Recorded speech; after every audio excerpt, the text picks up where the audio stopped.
हाँ जी, 11th class statistics की mental maths practice का सेकंड डे बेटा। चलिए देखें first question. If the mean of first 10 odd natural numbers is n, then find the value of square root of 10n। करिए बेटा find out.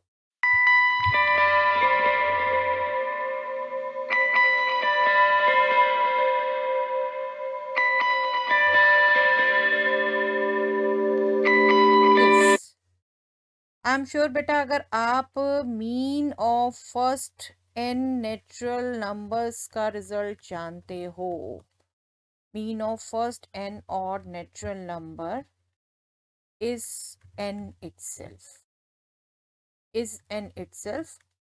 और उसको अगर आप यूज करते हो तो यहाँ 10 एड नेचुरल नंबर्स की बात हो रही थी, n है उनका मीन, तो n 10 हो गया। ठीक है, और आपसे स्क्वायर रूट ऑफ 10n पूछा है, that means square root of 100, that will be 10। Your answer will be 10।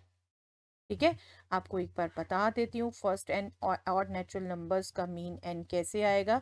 जब आप first n odd natural numbers का सम निकालेंगे, दैट विल बी 1+3 ऐसे स्टार्ट होगा बेटा, और ये जाएगा आपका 2n-1 तक। ठीक है, डिवाइडेड बाय n। अब जब आप इसको कैलकुलेट करोगे, इसको कैलकुलेट करने का एक्चुअली तरीका होता है, आपने 2n's ये सम आपने बीच में इंक्लूड कर दिया और आप चले गए 2n तक, और फिर 2 से लेकर n तक आपने 2n तक सब्ट्रैक्ट भी कर दिया, तो वो ये सम बन जाता है। ठीक है, this divided by n, this divided by n, हमने दो अलग अलग डिफ्रेंशिएट कर दिया, और ये क्या हुआ बेटा, 2n into 2n+1 divided by n into 2, और ये आपका हो गया n into n+1 divided by 2। Okay, यहाँ से ये 2 cancel, n cancel, n 2n+1 minus n -1, तो क्या रह गया, n सिर्फ। ओके, इस ढंग से निकाला जाता है, but I will suggest mental maths के लिए आप इसको सीधा याद रख लीजिए। आपको ध्यान हो तो मैंने पिछली क्लास में first n even natural numbers का भी मीन बताया था आपको, दैट इज n+1, और first n odd natural numbers का मीन n। ठीक है, ये दोनों रिजल्ट याद रख लीजिए, बहुत कामयाब है। ये तो सिर्फ आपको हिंट दिया कैसे कैलकुलेट। चलिए इस क्वेश्चन का आंसर 10। नेक्स्ट देखते हैं। If the mean of A, B, C, D, and E is 2024, then find the mean of A/4, B/4, C/4, D/4 and E/4।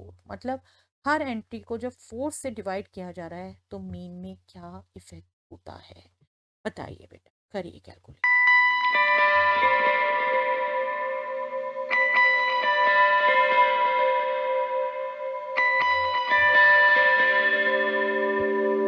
I am sure बेटा आप यहाँ आंसर निकाल पाए हैं 506।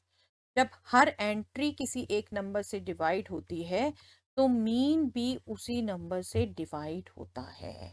न्यू मीन यहाँ पर आपका 2024 जो कि पहला मीन दिया हुआ है इन एंट्रीज का, और हर एंट्री को जब 4 से किया तो न्यू मीन के लिए भी 4 से डिवाइड करोगे, this will be 506।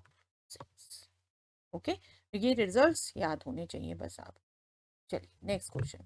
If the variance of a b c d and e is 16, then find the variance of A/4, B/4, C/4, D/4 and E/4। Similar kind of question बेटा, लेकिन पिछले question में पूछा था mean, जब 4 से हर entry को divide किया जा रहा है।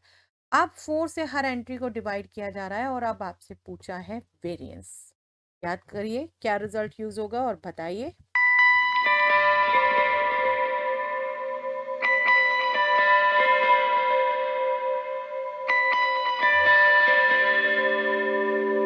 आई एम श्योर आप निकाल पाए हैं बेटा 1। न्यू वेरिएंस, वेरिएंस आपका एक्चुअल में डेविएशंस का स्क्वायर होता है। ठीक है, तो न्यू वेरिएंस के लिए जिस भी नंबर से आप ये डिवाइड या मल्टीप्लाई कर रहे हो, तो आप उसके स्क्वायर से डिवाइड या मल्टीप्लाई करते हो। 4 स्क्वायर से ही आप डिवाइड करोगे तो वो 1 आ जाए। अगर ये मल्टीप्लाई हो रहा था तो 4 स्क्वायर से मल्टीप्लाई कर देते। अभी ये डिवाइड हो रहा है तो 4 स्क्वायर से आपने डिवाइड किया, तो रिक्वायर्ड वेरिएंस 1 आ गया। ओके, चलिए नेक्स्ट।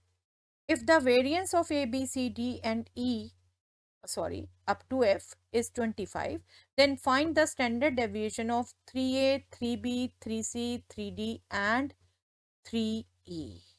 आई एम श्योर बेटा ये मिस्टेक है यहाँ पर, ये अप टू 3f ही होगा, या इसको आप काउंट कर लीजिए अप टू e है, क्योंकि ये क्वेश्चन आपका अलग अलग उससे नहीं बन सकता बिल्कुल भी। तो आपसे वेरिएंस कहा है ए बी सी डी ई का 25 है, और आपसे स्टैंडर्ड डेविएशन पूछा है 3a, 3b, 3c, 3d, 3e का। ठीक है, करिए रिकॉल, रिजल्ट कौन सा यूज होगा और बताइए।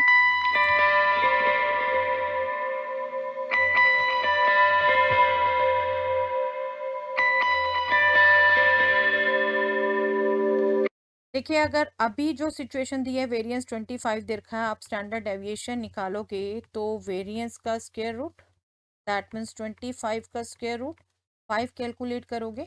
लेकिन आपसे जो स्टैंडर्ड डेविएशन पूछा है अब 3a, 3b, 3c, 3d, 3e का पूछा है, मतलब 3 से मल्टीप्लाई हो गई हर एंट्री, और अब स्टैंडर्ड डेविएशन पूछा है बेटा, न्यू वेरिएंस नहीं। ठीक है, जब 3 से हर एंट्री मल्टीप्लाई हो गई तो स्टैंडर्ड डेविएशन भी 3 से मल्टीप्लाई होगा, योर आंसर विल बी 50। अगर वेरिएंस पूछा होता 3 से मल्टीप्लाई के बाद तो 3 स्क्वायर से आप मल्टीप्लाई करते, दैट विल बी 45। लेकिन अभी स्टैंडर्ड डेविएशन पूछा है 3 से मल्टीप्लाई होने के बाद, तो आप 3 से मल्टीप्लाई करेंगे सिंपली, दैट इज 50। चलिए next question. If the variance of A, B, C and D is 9, then find the value of standard deviation of A minus 2024, B minus 2024, C minus 2024, D minus 2024, E minus, देखिए थोड़ी सी printing mistake है बेटा, यहाँ पर भी मैं कहूँगी D and E तक एक तरीके से दिया हुआ है, E minus 2024, और standard deviation of A plus 2023, B plus 2023, C plus 2023, D plus 2023, E plus 2023 से डिवाइड किया हुआ है। आई होप आप ऑब्जर्व कर पा रहे हैं। न्यूमरेटर में स्टैंडर्ड डेविएशन है सभी एंट्रीज से 2024 सब्ट्रैक्ट करने के बाद, और डेनोमिनेटर में स्टैंडर्ड डेविएशन है सभी एंट्रीज में 2023 ऐड करने के बाद। राइट, करिए बेटा, रिकॉल करिए रिजल्ट, यहाँ क्या यूज करेंगे और बताइए।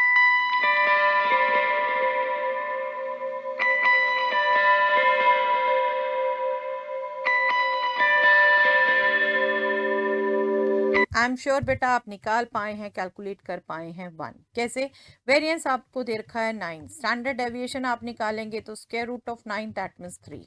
ठीक है, अब स्टैंडर्ड डेविएशन अब किन एंट्रीज का पूछा है, इन सभी एंट्रीज में से माइनस किया 2024। डेविएशन के बाद स्टैंडर्ड डेविएशन में कोई फर्क नहीं पड़ता, तो न्यूमरेटर का स्टैंडर्ड डेविएशन 3 है। डेनोमिनेटर में भी किनका पूछा है बेटा, 2023 ऐड कर दिया, अगेन मतलब डेविएशन हुआ है सिर्फ, है ना, एंट्रीज में सेम डेविएशन हुआ है, तो यहाँ भी स्टैंडर्ड डेविएशन वही रहेगा। तो 3/3 से एक तरीके से आ रहा है आंसर आपका 1।